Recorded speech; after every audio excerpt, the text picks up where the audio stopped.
é que vocês estão? Meu nome é Juliana, a gente tá aqui pra gravar mais um MD Ensino Cast. Hoje eu tô muito empolgada, que eu tô com um grande amigo aqui, Caroninho. Caroninho é um menino, mas com muita carga e muita bagagem, que vai vir conversar com a gente sobre cirurgia cardíaca. Isso. Muito bem-vindo, Caroninho. Muito obrigado pelo convite. A gente vai falar aqui sobre a área de atuação da cirurgia cardíaca, como é que faz para entrar nesse serviço, como que tá o mercado de trabalho, e vamos falar sobre procedimentos, né? Sim. Porque, apesar da cirurgia cardíaca ser altamente especializada, existem procedimentos que todo médico deveria saber, como uma passagem de um marca-passo e uma punção pericárdica, por exemplo, um tamponamento cardíaco. Perfeito, exatamente. Que são procedimentos que salvam vidas, né? Pô, com certeza. Salvam vidas, e quando eles têm indicação, eles têm que ser feitos. Isso, exatamente. Bom, deixa eu apresentar o José para vocês. José, ele é médico pela EMESCAN em 2017, formado em 2017, fez cirurgia cardíaca no Hospital Evangélico de Vila Velha, foram 5 anos, né? 5 anos de cirurgia cardíaca. Ele fez fellow em TAV endovascular no Madre Teresa, lá em BH, e também tem MBA em gestão de serviços de saúde também pela FGV. Perfeito. Um currículo bem extenso, né, Luiz? É que faz tudo ao mesmo tempo, né? Acaba Entendi. amontoando. Mas estamos começando na vida agora ainda. Entendi. Tá certo. Bom, pra gente começar, e atualmente o José atua como cirurgião em quase todos os serviços aqui da Grande Vitória, e faz consultório também, atende de forma também de consultório.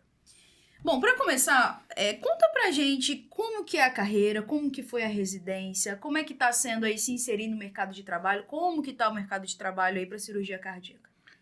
Então, a cirurgia cardíaca desde 2018, se eu não me engano, um ano antes de eu entrar na residência, ela se tornou uma especialidade de acesso direto, né? Que antes tinha que fazer geral primeiro, mas agora não precisa mais. Então, agora é um acesso direto, 5 anos. E, assim, a residência é puxada, como especialidade cirúrgica, normalmente é puxado. A vida do cirurgião cardíaco é muito conturbada, vamos dizer assim. Mas eu não imagino que seja diferente de muitas especialidades cirúrgicas, assim, ou de quem trabalha em UTI. Você tem que gostar e ir galgando os passos aí para conseguir chegar onde você quer chegar. O mercado tá aquecido, tá? Todo ano o pessoal manda nos grupos dos residentes, que eu ainda tô lá, do Brasil, tem oportunidades de trabalho, principalmente se você estiver disposto a sair do grande centro, né?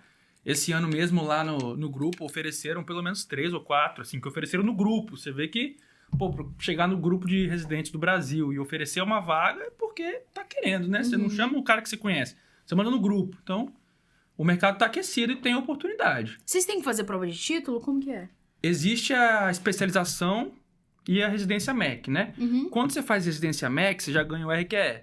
Quando você faz especialização, você tem que fazer a prova da sociedade para ter o RQE.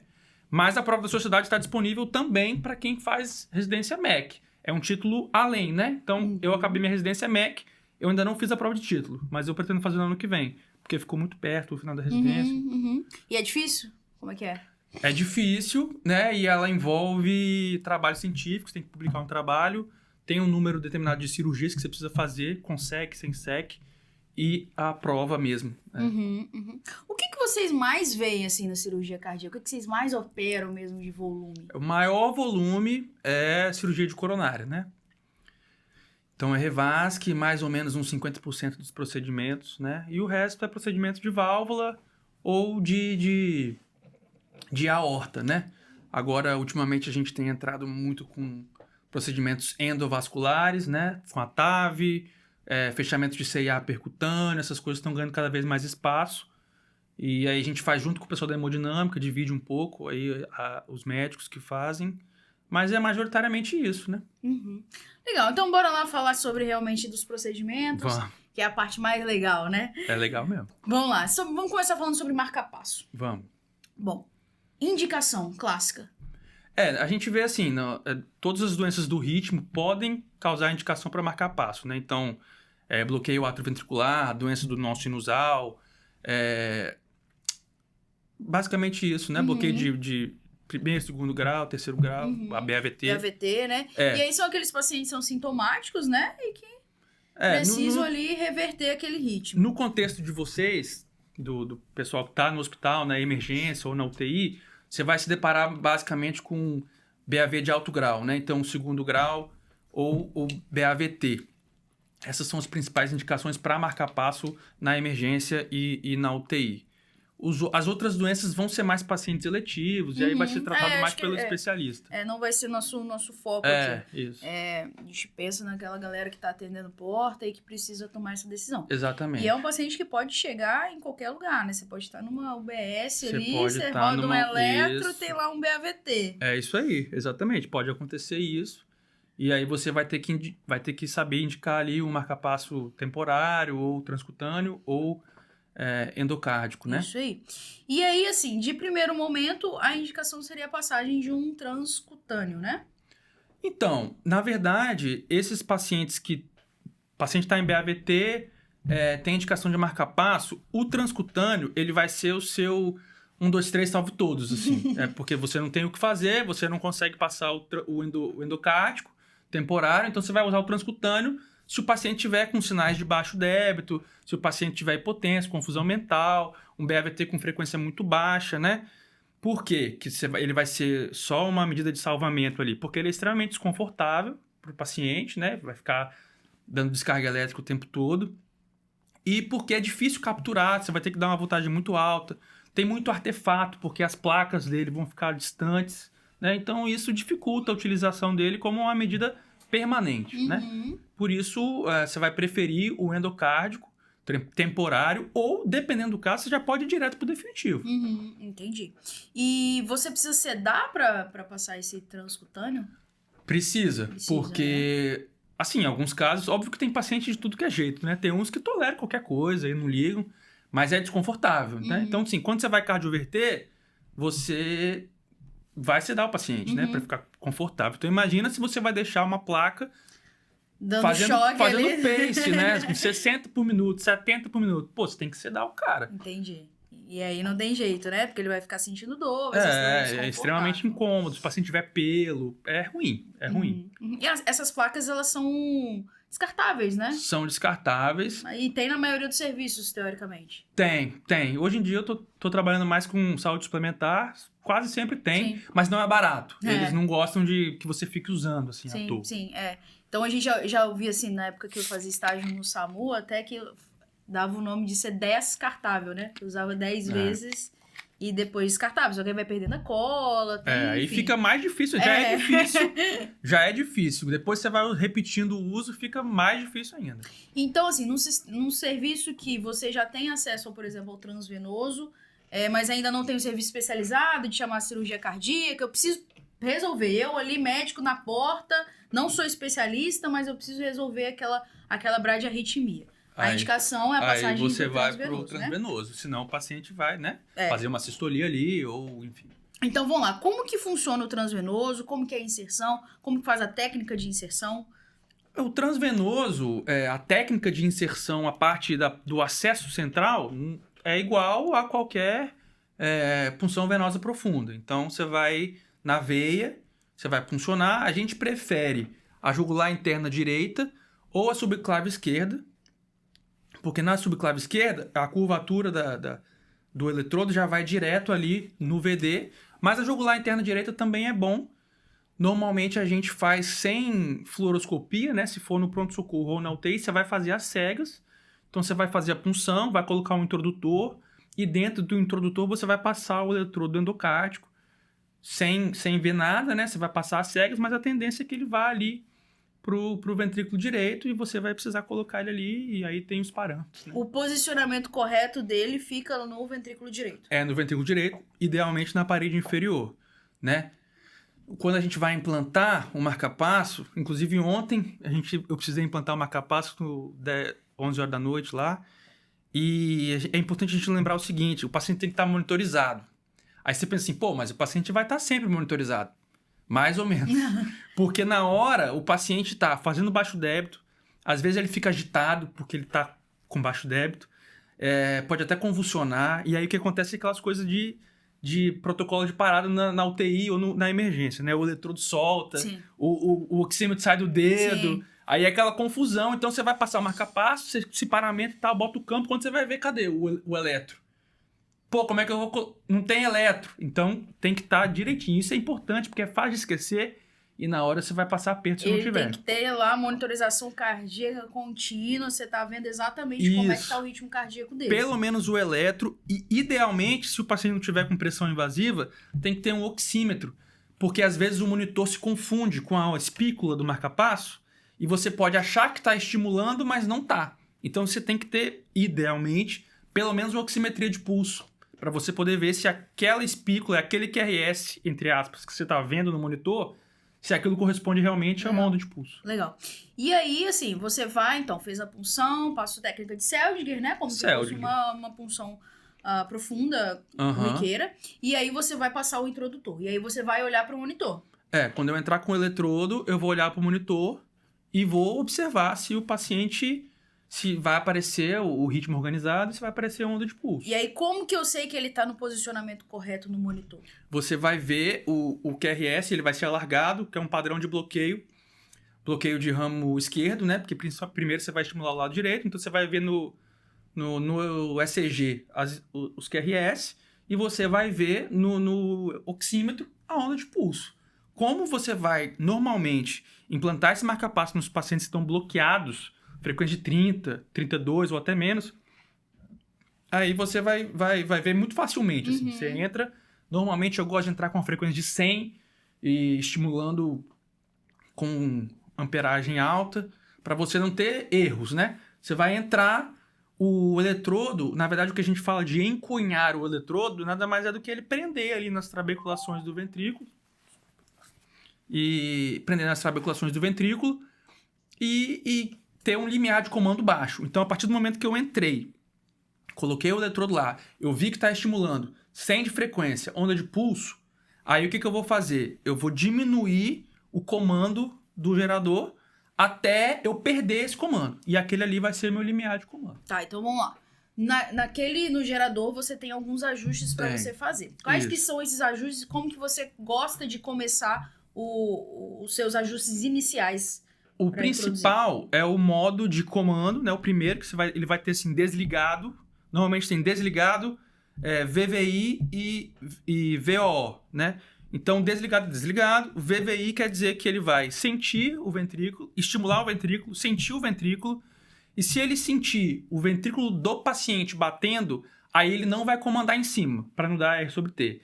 E VOO quer dizer que ele vai estimular o ventrículo e não vai olhar nada. Ele vai estimular independente de qualquer coisa. Num paciente que está com frequência de 25, 30, é seguro você deixar a VOO. Porque dificilmente você vai estimular em cima de um QRS, até porque quando você entrar com 100, ele vai inibir o paciente. Mas o ideal é sempre deixar sentindo o paciente. Você normalmente deixa no VVI? Eu deixo no VVI, porque no VVI você pode... Aí o segundo parâmetro é a sensibilidade. No VVI, você pode ajeitar a sensibilidade. Então, eu entro no VVI com a sensibilidade super baixa, para ele não sentir mesmo, e comandando com voltagem alta, para ele já assumir. Porque eu estou pensando no paciente que está praticamente parado, né? Muito praticático. Então, eu vou entrar chutando a porta, vamos dizer assim. Entendeu? Então, amperagem baixa. Sensibilidade baixa. Sensibilidade alta. Tá. Desculpa, sensibilidade baixa. É porque o número é ao contrário. Sensibilidade baixa. Amperagem alta. E frequência 100. É assim que eu entro. Então, pra quem começou, segue essa dica aí. Frequência 100, isso. E aí depois você vai ajustando conforme a resposta do doente. Isso. Aí você vai pedir para um operador, um enfermeiro, alguém que você achar que tem mais capacidade ali, que tá mais habituado. Você vai pedir a ele, depois que você comandou, comandei, entrei, tô comandando.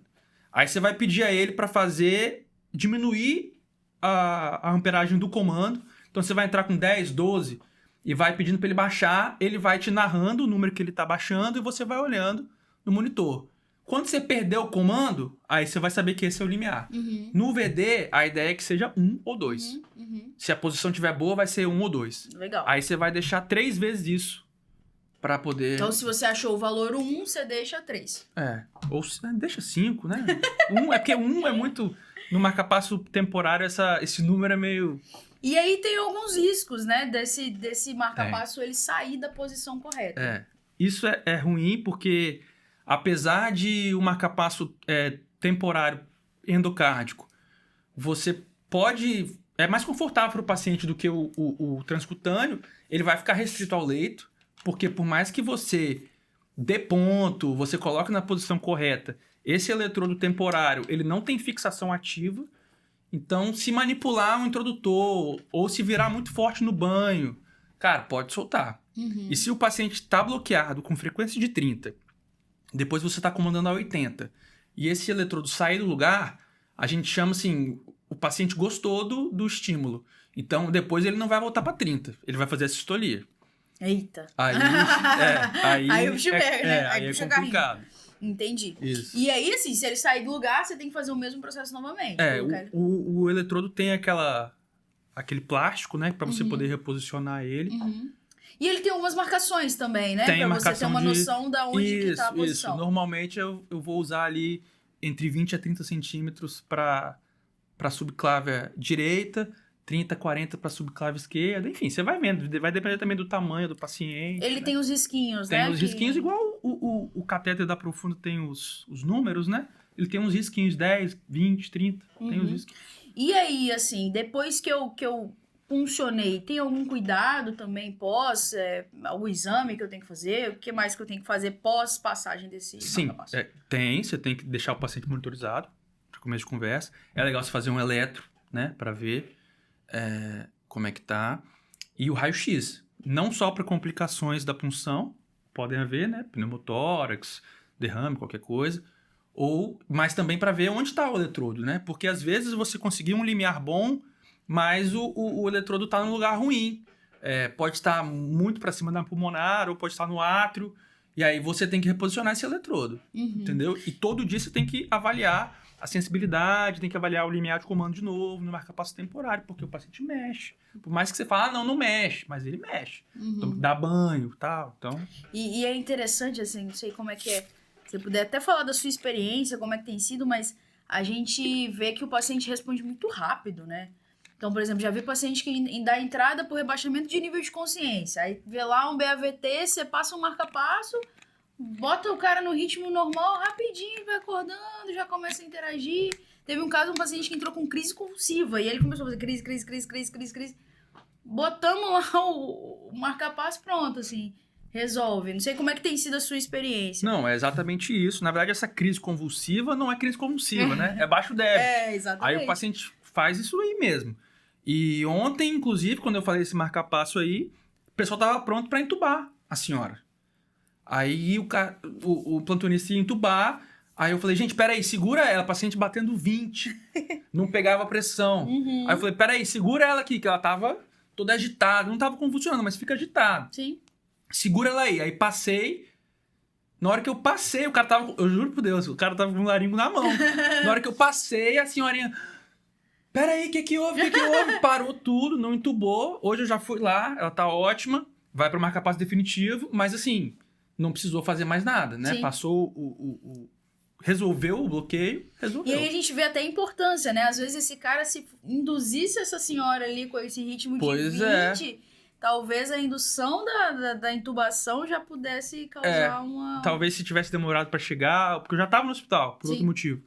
Mas é isso. Entendeu? Então, e o transcutâneo não tinha, ou demorou, essas coisas acontecem. É o mundo real, né? Essas coisas acontecem. O nosso também a gente usa muito pouco, nem lembro se a gente foi usado, assim. E a própria enfermagem tem dificuldade em manipular. Tem, porque ninguém tá acostumado. Então, às vezes, o ideal mesmo é já mandar bronca aí no transvenoso e já resolver Se tiver como, isso. né? Se tiver alguém, né? Às vezes tem um cardiologista no hospital, tem uma UTI coronariana, chama, pede ajuda, é melhor. Mas o que a gente fala é assim, se você atende portas, se você atende sala de emergências, você tem que ter preparado para passar o marca-passo. Tem que estar preparado. No mínimo, poder ajudar a pessoa que vai passar, saber os parâmetros, entender do que se trata. Pelo menos já ter visto, ter feito o mínimo de treinamento. Exatamente. Igual esse caso aí que a gente falou, mudou a vida dessa senhora. Resolveu, né? Imagina. Exatamente. Então, hoje ela poderia não estar entre nós. Poderia, Carolinho, mais uma vida salva. Não, a equipe toda. Deu sorte que eu tava lá, mas a equipe toda resolveu lá. Muito legal, muito legal. Aí lembrando de pedir o raio-x pós-punção, né? Que aí no raio-x você vê direitinho o posicionamento. Isso, você vai ver o posicionamento do eletrodo. E complicações decorrentes da punção que podem acontecer. E as complicações mais comuns, quais são? Da punção, como eu falei, né? O pneumotórax, pode haver. Hoje em dia, com punção guiada é mais difícil. Você pode ter, não comum, mas pode ter perfuração do ventrículo pelo eletrodo, né? Também não é comum, mas pode ter. Você pode ter perda de comando com o paciente se movimentando. E acho que é majoritariamente isso. Assim, embolia aérea, mas muito difícil. Não tem muita complicação, né? Mais o que chama mais atenção, gente, assim, as complicações são baixas, os benefícios são altíssimos. Se você às vezes não sabe programar ali o gerador. O gerador, sei lá, entra na internet, no YouTube, tem se você 500 de vídeos lá. Vai no whitebook, no UpToDate. Rapaz, ele praticamente faz sozinho. Exatamente. Então, assim, não tem motivo, sabe? Pra você deixar de passar. Se trabalha na emergência ou na UTI, tem que saber fazer. É isso aí. Bom, vamos mudar um pouquinho de assunto, mais alguma coisa pra gente falar sobre marca-passo? O que você acha? Tem muito mais coisa pra gente falar sobre marca-passo, mas eu acho que tá legal.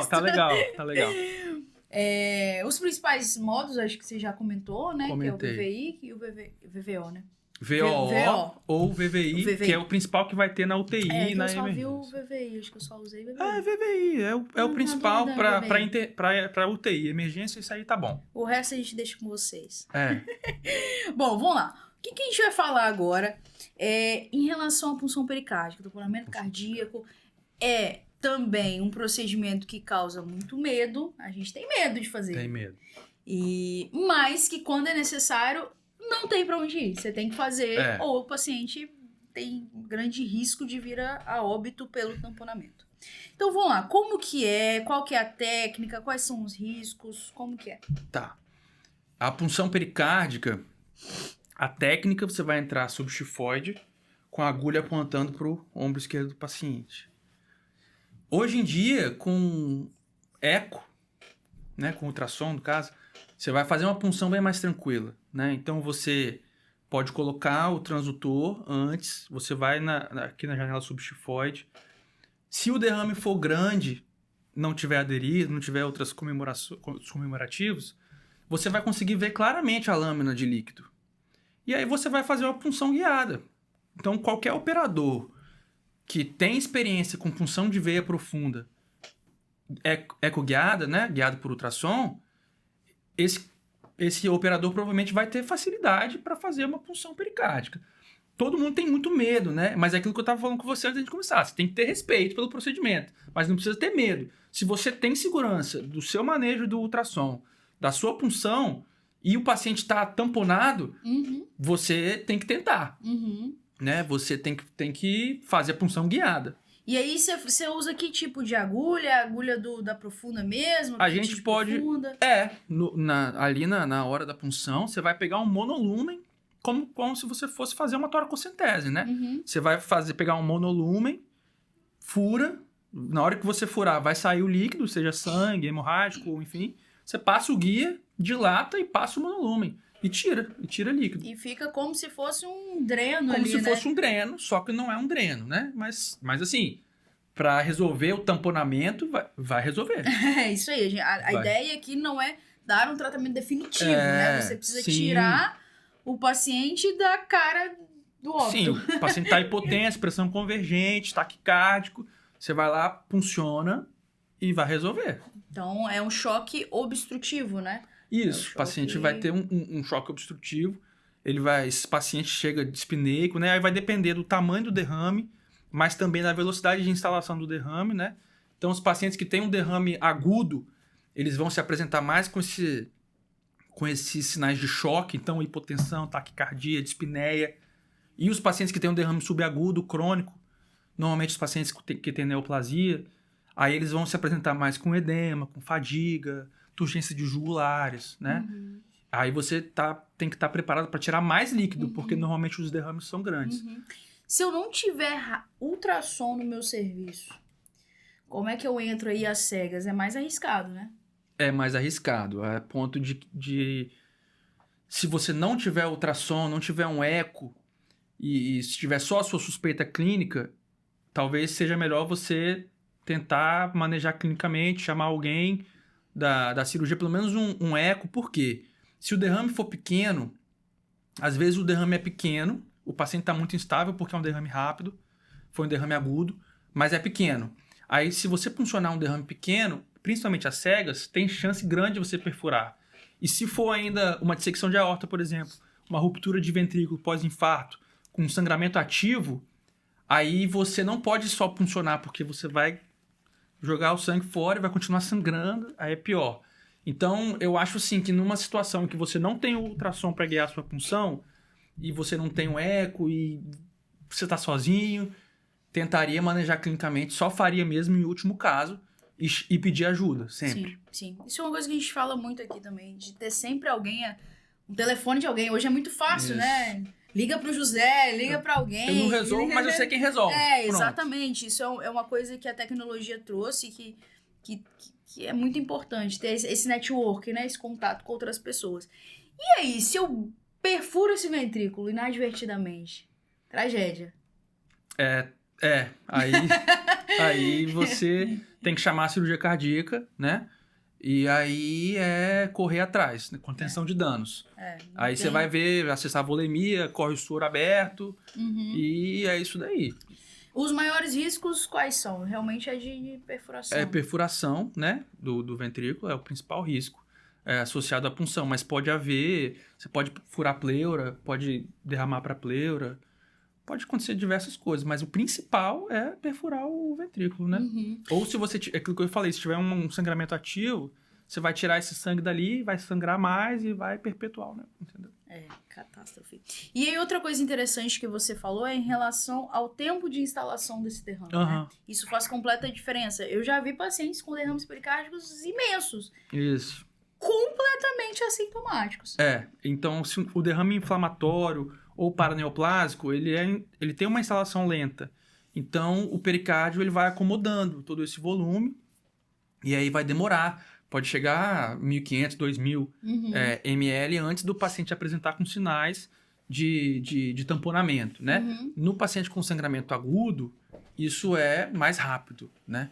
Há uma afecção aguda ali, né? Normalmente pós-TAV, pós-angioplastia, dissecção aguda de aorta rompendo pro pericárdio, né? E aí você vai ter o paciente vai tamponar muito mais rápido, né? E aí geraria um quadro de mais emergência, né? Pós-ablação também. Pós-ablação acontece. Já viu alguns casos, né? Lá no hospital. Isso, então acontece. Na ablação ele vai cauterizar o átrio, né? De modo a impedir a passagem de estímulos elétricos arritmogênicos, né? Agora, ele tem que medir direitinho a voltagem, né? Se ele queimar muito pouco, não impede a passagem do estímulo. Se ele queimar muito, ele fura o átrio. Então, o arritmologista normalmente são pessoas corajosas. Legal. E aí, assim, é um procedimento que pode ser feito por qualquer médico pode fazer. A punção pericárdica? Qualquer médico é muito médico. Né? Mas, assim, qualquer médico que tem uma noção de punção guiada por ultrassom, ele pode se sentir seguro para fazer. Ele vai se sentir seguro para fazer, porque olhando ele vai ver. Se a lâmina for grande e ele não tiver dúvida do diagnóstico clínico, ele vai conseguir. E a entrada subchifoide. Isso, subchifoide à esquerda, guiado por ultrassom. Não tem muito. Você vai igual, é igual. É porque eu não tenho imagem pra mostrar, mas é a mesma coisa. A gente pode botar o Luiz vai pro YouTube. É fácil de achar. Se tiver alguma Você vai ver o swinging heart, que vai tá boiando o ventrículo e o espaço vai ser grande, você vai furar e pronto. Entre aspas, pronto. E melhora já a perfusão desse paciente. Melhora, é uma causa mecânica, né, de choque. E aí, quando você tirar o líquido, ele vai melhorar. Tem algum risco de, na hora de você tirar, a ponta da agulha ainda tá lá e esse coração bater porque você lá não vai, porque você não vai deixar a agulha, né? Você vai fazer igual a punção. Você vai passar a agulha e vai lá Seldinger.